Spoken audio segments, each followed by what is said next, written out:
بسم اللہ الرحمن الرحیم۔ اللہ تعالیٰ نے اپنی قدرت سے ساری کائنات کو بنایا اور بعض کو بعض کے اوپر فوقیت دی۔ اللہ تعالیٰ نے 7 دن بنائے اور جمعہ کے دن کو دوسرے دنوں کے اوپر فوقیت اور برتری بخشی۔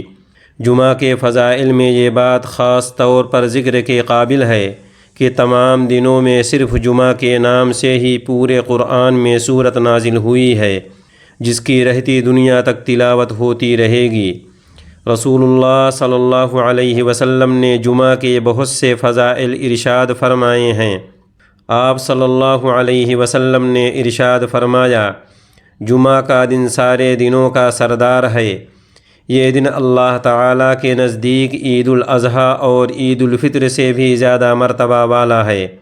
سن 12 نبوی میں رسول اللہ صلی اللہ علیہ وسلم کی ہجرت سے 1 سال پہلے مدینہ کے انصار صحابہ نے دیکھا کہ یہودی ہفتہ کے دن اور عیسائی اتوار کے دن جمع ہو کر عبادت کرتے ہیں، اس لیے سب نے طے کیا کہ ہم بھی ایک دن اللہ کا ذکر کرنے کے لیے اکٹھا ہوں۔ چنانچہ حضرت ابو امامہ کے پاس جمعہ کے دن لوگ اکٹھا ہوئے اور حضرت اسعد ابن زرارہ نے 2 رکعت نماز پڑھائی۔ اس طرح سے یہ اسلام کا سب سے پہلا جمعہ ہے۔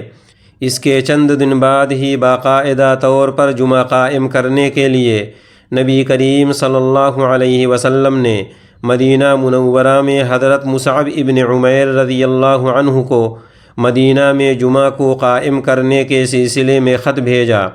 انہوں نے جمعہ کو قائم کرنے کا اہتمام کیا۔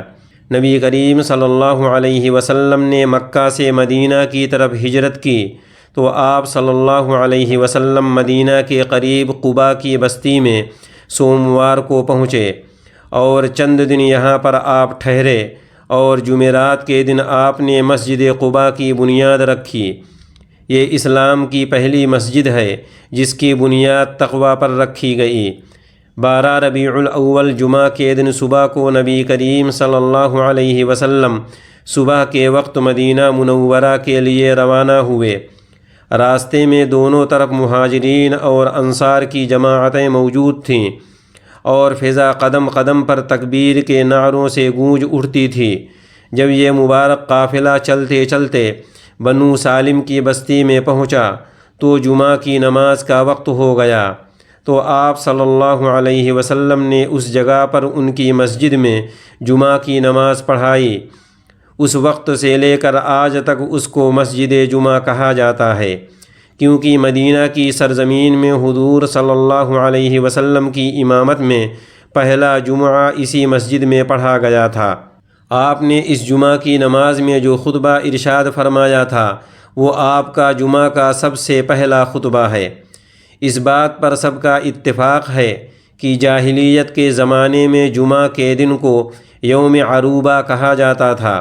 سب سے پہلے جس شخص نے اس دن کا نام یوم الجمعہ رکھا وہ رسول اللہ صلی اللہ علیہ وسلم کے جد امجد کعب ابن لؤی ہیں۔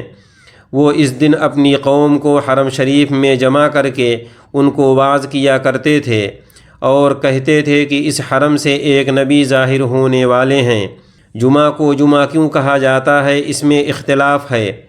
جمعہ عربی کے لفظ جمع سے بنا ہے جس کے معنی ہیں جمع ہونا اور جمع کرنا۔ امام ابو حنیفہ نے عبداللہ ابن عباس رضی اللہ عنہ سے روایت کیا ہے کہ اس دن مخلوق کی تخلیق مکمل ہوئی، یعنی ساری مخلوق اس دن جمع ہو گئی، اس لیے اس کو جمعہ کہا جاتا ہے۔ نمبر 2، جمعہ کے دن حضرت آدم علیہ السلام پیدا کیے گئے، یعنی ان کو اس دن جمع کیا گیا۔ نمبر 3، دنیا میں آنے کے بعد حضرت آدم اور حضرت حوا علیہم السلام جمعہ کے دن ایک دوسرے کے ساتھ جمع ہوئے تھے، اس لیے اس کا نام جمعہ رکھا گیا۔ نمبر 4، اسد ابن زرارہ کے ساتھ انصار نے جمع ہو کر پہلی بار جمعہ کی نماز ادا کی اور حضرت اسعد نے ان کو واعظ فرمایا، پھر اس کا نام انہوں نے جمعہ رکھ دیا کیونکہ وہ سب اس دن میں جمع ہوئے تھے۔